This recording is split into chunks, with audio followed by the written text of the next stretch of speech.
Je m'appelle Manu et j'ai l'honneur de vous présenter mon marché de Noël miniature. Je suis donc maquettiste et puis pour les périodes de Noël, comme j'aime bien la période de Noël, tout ce qui est les petits jeux de lumière, le vin chaud, les belles couleurs, la musique, les chants. Donc toute cette ambiance-là, je l'aime bien et du coup ça m'a donné envie aussi de créer un petit marché de Noël miniature. Donc ce que j'ai fait, c'est que j'ai visité un peu différents marchés de Noël, à droite, à gauche, en France, en Allemagne. Et tout ce qui est maisonnette, j'ai copié sur la place Jeanne d'Arc de Colmar, parce que j'aime bien ce marché de Noël, ça fait un peu village alsacien. Pour le reste, j'ai choisi un peu ce qui me plaisait à droite, à gauche, sur les autres marchés de Noël, et j'ai fait un assemblage.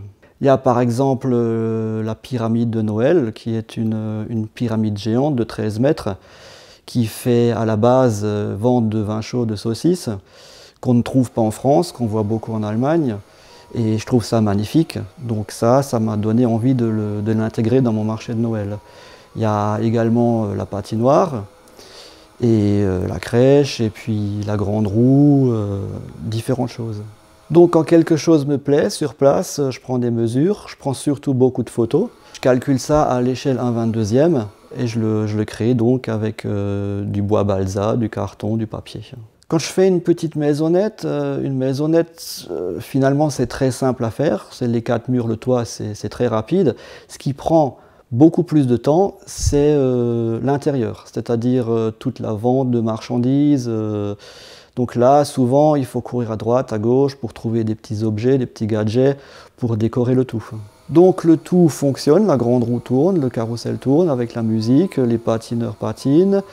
Et puis chaque chalet a sa petite ampoule et puis a de la lumière à l'intérieur. Donc les personnages sont achetés d'une marque célèbre d'Allemagne que je choisis par rapport au sujet d'inspiration et que je fais des petits montages un peu marrants, comme par exemple le petit chien qui voit le monsieur qui mange la saucisse, ou alors le petit gamin qui tire une grimace au Père Noël pour donner un peu un sens comique.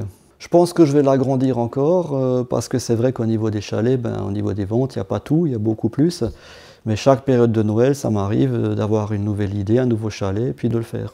Alors pour en profiter au maximum, ce que je fais, c'est que chaque période de Noël, je le déballe chez moi, je le monte, ça fait pratiquement une journée de montage.